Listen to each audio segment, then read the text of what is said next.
let's talk about Thor: Love and Thunder. This will be a spoiler-filled review. For the beginning part, we're not going to get into spoilers too much. I've now seen the movie a second time, and I do think if you're going to take a deeper dive, you got to let the movie ruminate. That's why I really sort of cringe like doing the out of the theater reaction review, which is on our channel. It's a minute. And I just, cause I don't think it's a reaction that you got to temper it. You know, you haven't had time to process. Yeah, but at the same time, you saw the movie. It gave you these feelings, these emotions. Right. I heard you laughing. You know, it was fun. It's kind of like, you know, there's got to be something to say about those initial reactions, and I'm curious as to see, you know, what happened over time. What began souring you over. Well, look, I was mixed on it. I was like, I had a good time. I had a good time watching this movie. Does it work? Right. And okay, upon second viewing, so many things stood out to me, and things that you wouldn't even, things I know that you probably weren't looking at. Okay. Mm-hmm. So this isn't spoiler stuff. We're just going to talk about, this could be a new segment called Gore's Nitpicks. Add that to the IKEA chair video with Kenobi. There's a shot of, because then I started to like, okay, I saw it the first time, and yes, I probably had maybe more than a few Trulies. I should not have had them. Yard House has Truly on tap. Yes, you were drinking beforehand. Very dangerous for me during happy hour. They're $2 off. But in any case, so there's a shot where Jane Foster as Thor. It's still not explained to me why they call her Thor. It's not explained. Technically, it's the mighty Thor. It's not explained to me. This is a big thing, and no one, and even the movie has not offered a satisfying way of explaining this. Why is she called Thor? She has the hammer. Does the hammer just make you Thor? Is that it? I mean, was Beta Ray Bill called Thor? Also, you know, we've seemed to completely erase the whole Donald Blake storyline. You know, the Donald Blake storyline that started the entire comic book. Oh my God. For decades. Well, not just the comic book, the animated series from the 60s, which you can find on YouTube. They're these very limited animation series it's so good. I used to watch all of those: Captain America, Iron Man, Hulk, Thor. And what they did was they actually took panels from the comic and animated them, but in such a limited way. There'd be like an arm going like this, you know, or whatever. And that's it. Like almost sometimes only the lips would move. So it'd be like Thor in this pose and only his lips are talking. And the voice actors were incredible. It was basically like radio put to the comic books. But in any case, it's never explained in a satisfying way. And I think the problem is a lot of the important information in the movie isn't shown. It's just in dialogue. And then you're like, wait, what? So one thing that bothered me, and I would need to see it again, but for those of you who haven't seen it, or maybe when I point it out, hear me out. There's a shot where, you know, Chris Hemsworth Thor, actual Thor, and Jane Foster Thor are walking side by side. And they're just walking, right? And of course it's in front of a green screen or something, or the volume or whatever, because, you know, special effects. And she's got the Thor mask on, right? And I'm looking really closely at it, and the way it's lit, it looks like a bad Instagram or TikTok filter. I'm looking really closely at her helmet, and here's why, because I'm looking at her eyes, right? And if she actually was wearing I want to know, is she actually wearing a physical helmet, or is the helmet itself a digital effect? That's what I want to know. Mm-hmm. And it kind of feel like the helmet on Natalie Portman was a digital effect for most of the time because of the way her eyes are lit. If she was in fact physically wearing a mask, I don't know that you could light her eyes as well. So I think that's a concern.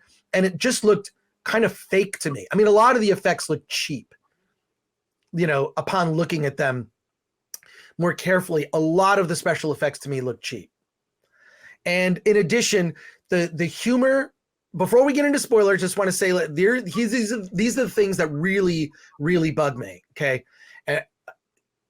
The humor is too much. The humor is too much. And not only that, the humor breaks the reality. The only serious person in this movie is Gore. The best thing about this movie is Gore. And that's not just because, I'm not biased. I mean, I am a little biased. But the best thing in this movie is Gore because he's actually taking things seriously. And let me explain. Once I point this out, you're going to notice it.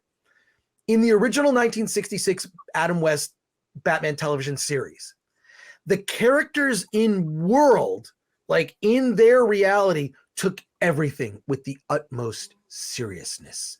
This is the Riddler. We have to stop the Riddler. It's the Joker. You know what I mean? So all of the characters, whether it's Commissioner Gordon, whether it's Robin, whether Dick Grayson, Bruce, whatever, all of the characters, Alfred, name them, within the 1966 television Adam West Batman series took everything with this solemn weight, but we knew being outside that it's kind of ridiculous. It's kind of ridiculous. 60s camp. 60s camp, and it worked, right? Because it took the events occurring in the world seriously, no matter how ridiculous. It's, Batman and Robin tied up to a very slow moving chainsaw, or grinder. They're going to be thrown into a giant vat of acid or whatever, right? Like they took it seriously. We knew it was ridiculous just because of we're in this reality one step removed. The problem is that the humor in Thor, it doesn't take the event seriously. So let me ask you this. I mean, do we like the serious Thor of the first two movies, or do we think that the silliness of the second two movies was a way to kind of expand the audience and make Thor more accessible to the masses, so to speak? You need a balance. The problem is there are so many jokes, many don't land. And I'll tell you this. So when I saw it last night, I saw it with a group of, it was almost 100% capacity full in an IMAX theater. I mean, people were, in the front rows, which you rarely see in an IMAX, right? People want a little bit more distance. I don't even know why they put seats there. It doesn't make sense to me. No one wants those seats. So it was packed, and the reaction was very tepid. It was sort of polite applause at the end, sort of light applause of, I would say, maybe 20% of the audience kind of clapped, but it was like most of the jokes didn't land. And it felt like, why is the audience so quiet? Why is the audience so quiet right now? It felt a little strange. And I think it's because the quantity of jokes, quantity doesn't equal quality. And I think when you look at, I think it comes down to balance, Alan, right? Mm-hmm. Go back to Ragnarok. Ragnarok had a balance of, there were very serious events about to occur in Asgard. People dying, Asgard being, Odin being, Odin's demise, him being, wiped away. Just like there were serious events and balanced by humor that made sense in the context. Maybe it was a little too much. I like the sort of Flash Gordon aspects of that film. And I think it's going to, in retrospect, end up being the best Thor film will be Ragnarok. But this movie is just over the top humor, events that don't make sense, stuff that's just cringe that we'll get into. And I'll talk about specific moments that are just unwatchable. I have to call out, though, I mean, The Dark World is still considered the worst of the Thor movies. And that was serious Thor. And I feel like the only direction the Thor franchise could go in was a much lighter, sillier tone than trying to continue to tell. I mean, this is the reason why I never really read Thor, the Thor comic books when I was a kid, because it wasn't accessible to me. I just didn't understand the Norse mythology. And I really actually hadn't read a full Thor storyline until Gorr the God Butcher came out. And I feel like, if Thor has any legs, it has to go in this more comedic tone. First of all, I disagree. I think that you can have look, the original Star Wars movies have humor. I mean, mostly it's from cute things and, companion robots, and that's fine. That's where the humor element is, or interacting with weird things in the universe. But the events that happened in Star Wars, talking about the original trilogy, had meaning. They had meaning. And my problem with the way that the humor is used here is nothing matters. Everything's a joke. Yeah. Everything's a joke, including the events. Yeah. It just, but my point is Star Wars is a different, more accessible story than Thor. I don't know. This is my personal opinion, but I've never really been into Thor.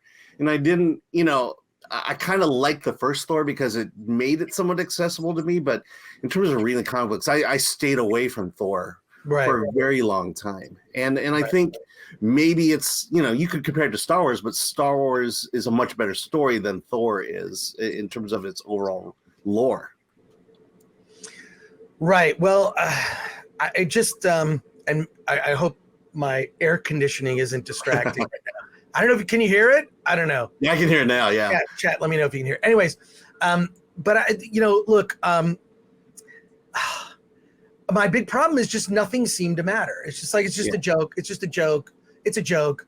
But I feel like to further this discussion, we need to get into spoiler territory. So this is your warning. We're going to talk about what happens at the end. We're going to talk about specific events that occur. I want to hear your reaction, Alan. And before we dive first into spoilers, you saw Thor for a second time last night. Yes. Did your opinion about it change? It didn't change. I mean, I liked it. I mean, I'll admit, I like funny. I like light. Those are the, the thing about movies today and how I've been starving is there's just not a lot of comedies coming out. And so, that's where I'm coming from when I come to my movies. I like light. I like funny.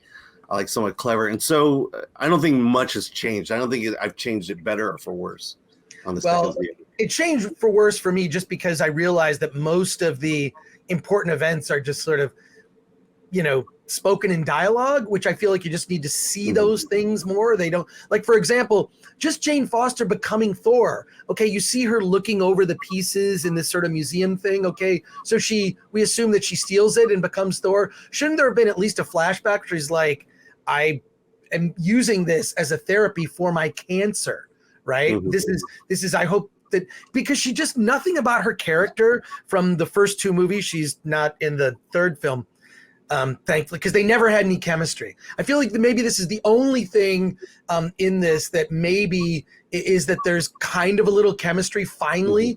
It only took 3 movies for Natalie Portman and Chris Hemsworth to have some sort of level of chemistry. Well, it calls out the fact that their relationship didn't work, and it goes into why.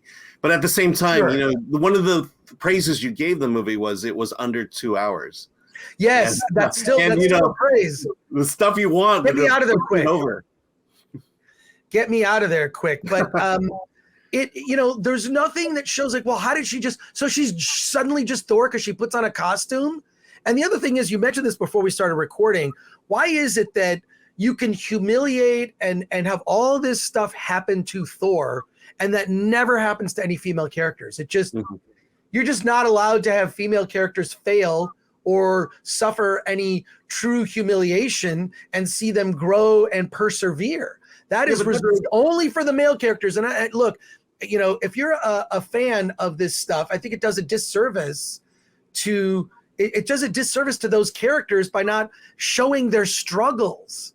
But the humiliation of men have been a part of American storytelling for decades. I mean, The Honeymooners is probably the first real example of the oafish man and these smart woman, and it just continues. The Flintstones, the Jetsons, all of our storytelling has always put men at the lower position, humiliatable, and women not. Well, let's we're going to get into more, but I want to show this right here. This is courtesy of Culture Crave, which they don't need a shout out. They've got like 500,000 subs. They're huge channel, but they conveniently put this together. I'm going to take our banner off for just a second here. And look at this. Thor currently, I checked on Rotten Tomatoes currently, and it went down from yesterday. Yesterday it was at 69%. Right now, it's currently at 68% on Rotten Tomatoes, which puts it at the at the lower end of the critics ratings. Okay, these are critics ratings. Now the Ms. Marvel at 98%, we know that's I would say that's I would the television critics have no taste, basically. I would say that I would just credit that to great inflation. Okay. Yeah. But this is what the critics have given these. And I disagree with a bunch of these now that I look. I would rate certain things higher and other things lower, but whatever. Let's use this as a guide. Thor, Love and Thunder ranks, it was at 72%. Now it's almost tied with Hulk, right? Lower than Iron Man 2. This is the MCU films and shows, right? We got Ms. Marvel at 98%, Black Panther 96%,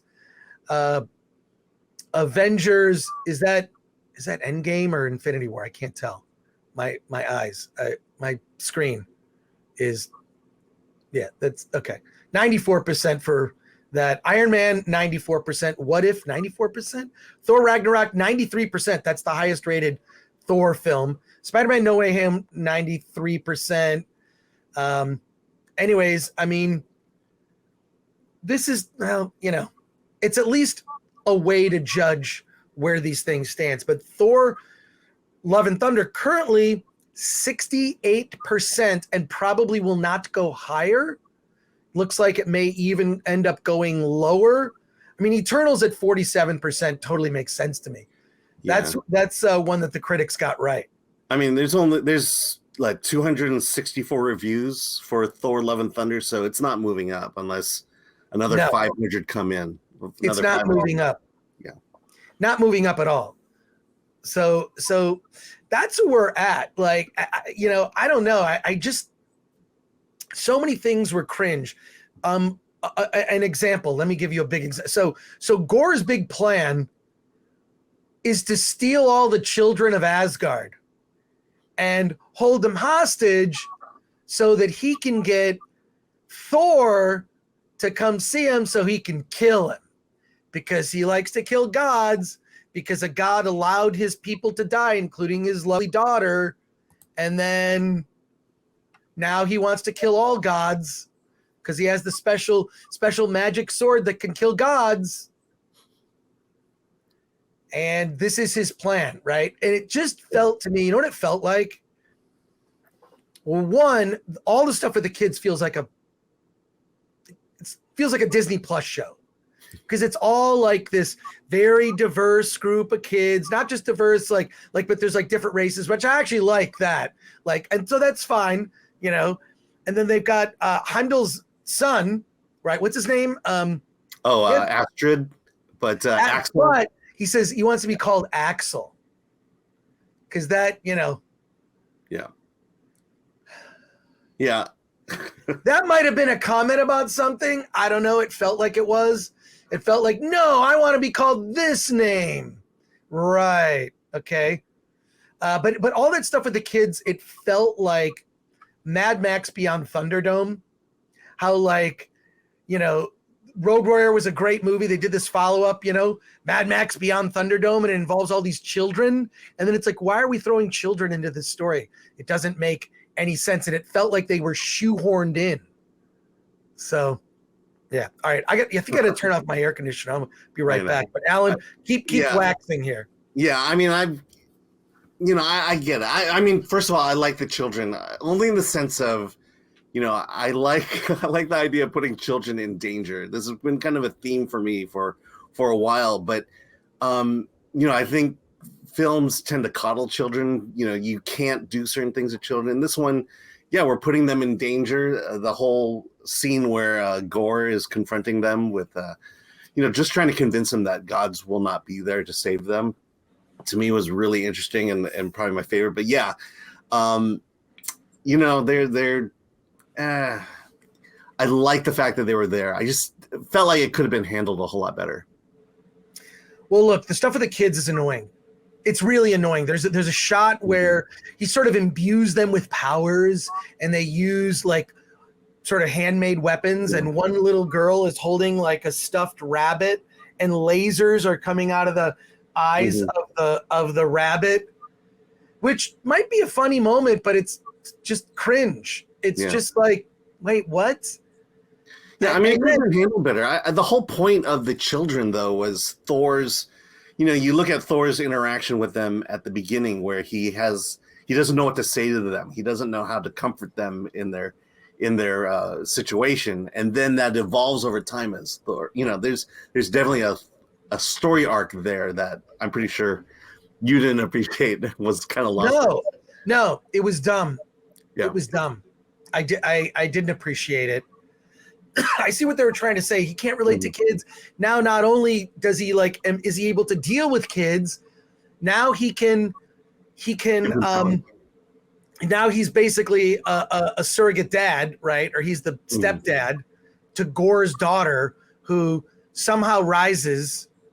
Did they ever? I'm sure they explained it in a line of dialogue, but a lot of the stuff that happened didn't make sense. It just sort of happened like magic, and then that happens. Yeah. Like I say, compare the 66 Batman TV series and the tone, which has a very specific tone that works, right? And even the same writer, Lorenzo Semple Jr., who wrote the pilot of the Batman TV series in the 60s and many of the episodes, also wrote the Flash Gordon movie with Sam Jones, same kind of tone. There are funny events and things that happen, but the people in world, it's serious. Right? You know, you bring up something interesting that I just thought of, but there's a constant in the Thor movies that's missing in this one. And do you know what that is? What is it? It's Loki. Loki's not in this movie. And Loki was the serious counterbalance to Thor's silliness. And I think there's something to be said about the importance that Loki played. And I think Loki, if anything, was the key to the successes of Thor coming up to this point, and he's missing. You know, I didn't really think about that, but you're right. I mean, there are like moments like, okay, and like in any Star Wars movie, right? Okay, you got the robots are funny in this, but they'll be like, you know, when the Force theme is playing or there's like something dark, you know, like something foreboding. This movie never stops to have a serious moment like that. When it tries to, it's embarrassing. For example, the way that Jane Foster's cancer is handled. It's handled like it's like a regular hospital TV drama. Yeah. And it feels very false. Like he goes to Thor goes to this, snack machine and brings her the snacks. He basically breaks it and brings her all these snacks, and they have sort of an awkward exchange about the snacks. And it's just like a terrible, it's just like a terrible hospital drama show. Yeah. And she dies at the end, by the way. Big spoiler. And this is in the comics too, right? Yeah. It's in the comics. She dies at the end, and it just doesn't seem to matter. It doesn't really mean anything. It just doesn't. Am I supposed to care? I don't know. It feels like the filmmakers don't care. It feels like they're just like, is there an opportunity for a joke? I'm going to make an opportunity. And it doesn't get out of the way to actually have some meaning, with the exception of Christian Bale's character, Gore. I feel like that is but it's not enough. It's not enough to save the movie for me. And then the way it ends with it ends with Thor being the stepfather to Gore's daughter, who now has powers and is wielding, it just wielding is, it's just, oh! Yeah.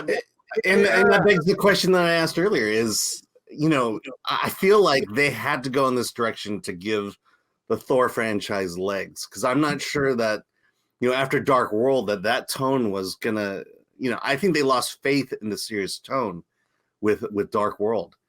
And then going back to the whole cancer thing, right. Having lived with someone who went through the whole full stage 4 cancer treatment, there's something to be said of losing your hair.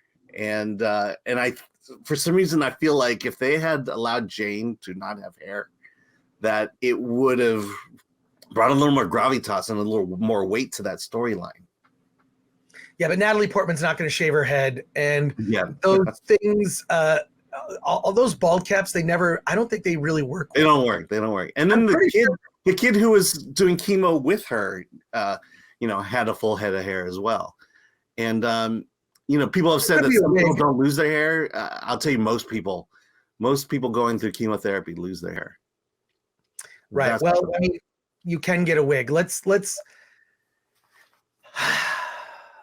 at the future slate for Marvel here. Okay, we've already gotten to there's there's the Marvels that's coming. I Am Groot, which is like a kids show. Marvel Zombies. It's an animated shorts, basically. Most of this. Wait a second. Looking at this, most of this is TV stuff, right? Yeah. She-Hulk, Secret Invasion is TV, Guardians of the Galaxy Holiday Special, Loki Season 2, Blade is a movie. Mm-hmm. Okay, Spider-Man 4, Something Home, Daredevil will be a TV show.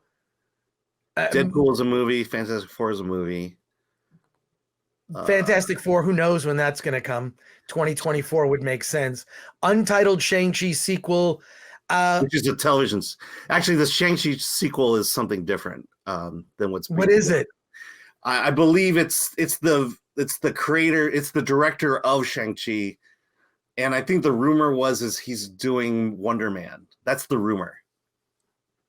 That's great. The Shang-Chi sequel, maybe Wonder Man. Well, shout out to Culture Crave for putting together this helpful graphic. But here's what I see. I don't know what's going on. The thing that made at least early Marvel stuff interesting was that I felt at least it was going somewhere, right? It's leading us somewhere. It's leading us to the introduction of legacy, other legacy characters, their first meetings, which is always interesting. When Iron Man, meets Thor for the first time, like, oh, that stuff is cool, right? Yeah. And then it's leading to a major villain that they all have to take on together. There was division and conflict between heroes who had to set aside their differences to rally against, larger threats. That's recurring theme in the Marvel universe, not just the cinematic universe. That's a recurring theme in the comics and some of the greatest stories. I don't know where this is leading. Yeah. I mean, if you look at it, except for the Fantastic Four and Spider-Man, there are really no classic characters in this. They're all being supplanted by newer characters or the characters maybe we care less about or don't have that kind of, that kind of larger fandom about them. So I mean, the only classic characters left that Marvel has is Fantastic Four and the X-Men. Right. And I would think at this point that Wakanda Forever, we would have seen something. I'm like, oh, okay, we're seeing Thor Love and Thunder. There should be a trailer for Wakanda Forever since it comes out in November. What, like November. 4 months? 4 months. Yeah. We're four months away, have not seen anything. In defense of that, they are promoting a current movie right now, so they're not gonna muddy it with the movie following. We're all done with the current thing, Alan. We're done with the current thing. It's still a marketing timeline that they have to follow. You're 4 months away from your Black Panther sequel, and you haven't said anything. And I think that movie without Chadwick Boseman, I don't know how much I care. Well, I don't know how much I care. I think it's stupid. I think it's stupid that they didn't think, you know what? We're all grieving right now. Like, you can't fill his shoes, but a lot of people have played Batman, right? A lot of different actors have played Batman. You could get another actor to play Black Panther, and then you could focus the Black Panther movie on Black Panther. That would be nice. I mean, Black Panther was probably best portrayed in Civil War, and the Black Panther movie is kind of sidelined, by Killmonger, and I know a lot of people like Killmonger and whatnot. So, building the world building, I think that was done in Black Panther was, that's one of the best parts of that movie. And so maybe that, Untitled Wakanda series is coming, I guess. But if we're not leading somewhere, then what are we doing? And I felt like we knew with Thanos and the Infinity Stones, things were going to a place, building to something, and I feel like it's not really clear where phase 4 is building, with the exception of introducing a lot of new characters. But then are we supposed to be excited if are they all teaming up? Are they all, I remember when they were promoting Shang-Chi, and the best way they came up with to promote Shang-Chi was meet your new favorite Avenger, because they were just kind of, They're giving everyone the Avenger title. Hey, remember the Avengers? This guy could be a new one. He's not an Avenger. He's Shang-Chi. Yeah. The other thing about that slate is, I think with Moon Knight and with Ms. Marvel and with Kenobi, quite frankly, there's not a lot of faith in the Disney series, any Disney TV series coming out right now, because I think if anything, they've lost the handle on storytelling. They don't know how to tell stories anymore, and they're hiring people who have no experience telling good stories, and so I think that lends itself to just this depression we're feeling over the future of Marvel over the years. Well, my feeling is that there isn't a clear plan, and we all know what happens when there's not a clear plan. And I'm not going to bring up Star Wars because you just thought it. When you've got the sequel trilogy not, having a plan, and then they kind of admitted at the end that they didn't really have a plan. Mm-hmm. I just don't have faith in the people behind it. And I feel like that's the case with this. I don't know. I just kind of feel like post Endgame, I don't know how, where are we leading? What are we doing? I mean, the rumor was back then that they were just going to reboot the legacy characters with younger actors. They were going to, this is true.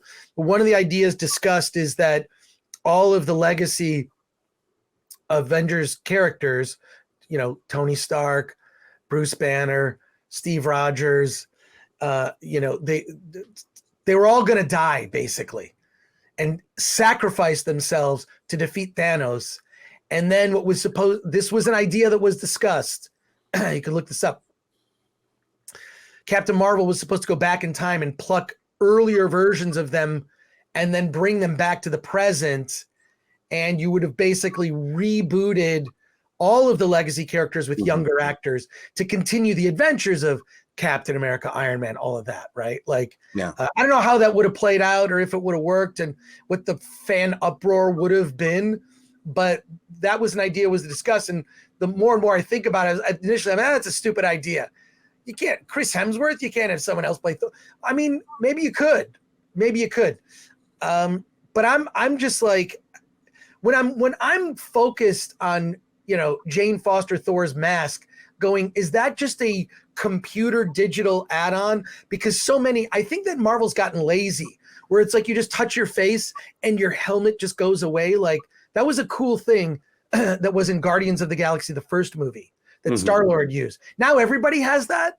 Everybody just like you touch your face and your helmet just goes away as nanobots or whatever they explain it. Like it's lazy to me. And then Jane Foster has that like flourishing hair. Come on. I mean, I will agree with you. I think one of the downfalls of Marvel Studios at the moment is its over-reliance on digital effects. And, and they're not even using it well, especially in the TV series. And there, again, there's still something about that practical feeling that you get with people just on wires and flying around and real costumes, so to speak, or for that matter. Yeah. Well, look, I think it's not just the effects. The effects are sloppy and there's a lot of them and they vary in quality, right? So you're like, well, this special effect had to be done because we're all on a schedule. I have a friend in the industry who actually, a person whose whole job is just scheduling those effects and effects reviewed. You have no idea the process in order to just get the sheer volume of effects done by a certain time. And in that case, quality is sacrificed. Yeah. There's that moment when the goats crash land on the planet and then they have to invert it and then bring it. I mean, that was all purely for a gag.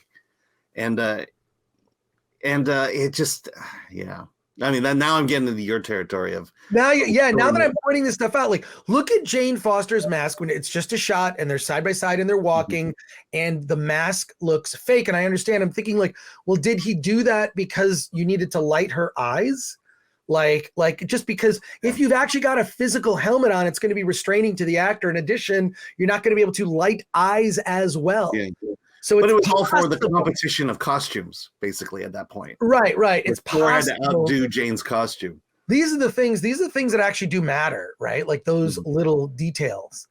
If you can't get those little details right, then a lot of other things are going to stand out.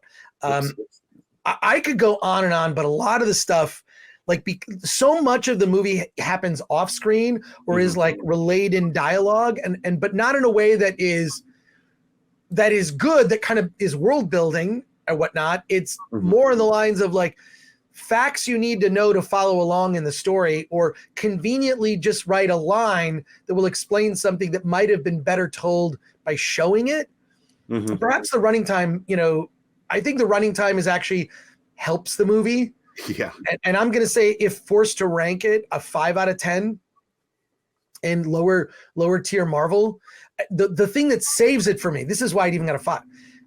Chris Hemsworth, I love Chris Hemsworth. I think he's very good as that character. I think he's very good. And Valkyrie, Tessa Thompson as Valkyrie is not as she's not as cringe. Yeah, she's not Loki, and she's not as cringe as she could have been. Like King Valkyrie, like why are they doing that? That's stupid. That's stupid. She could be a queen. So what? She could be a queen who's into other queens. There was no shortage of. This is the other thing that stood out to me. There's so much sexual innuendo in this movie.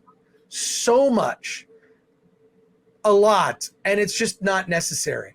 I mean, it'll probably go over the heads of kids seeing the film. There's a lot of sexual innuendo. I like sexual innuendo. We found out that Korg's race has 2 dads. What's an all-male race? It's an all-male race. Maybe that's the fine. It's just that like they showed the other Korg, and it's like got like this very Freddie Mercury mustache. It's like it's a gay rock alien. It's so cliche.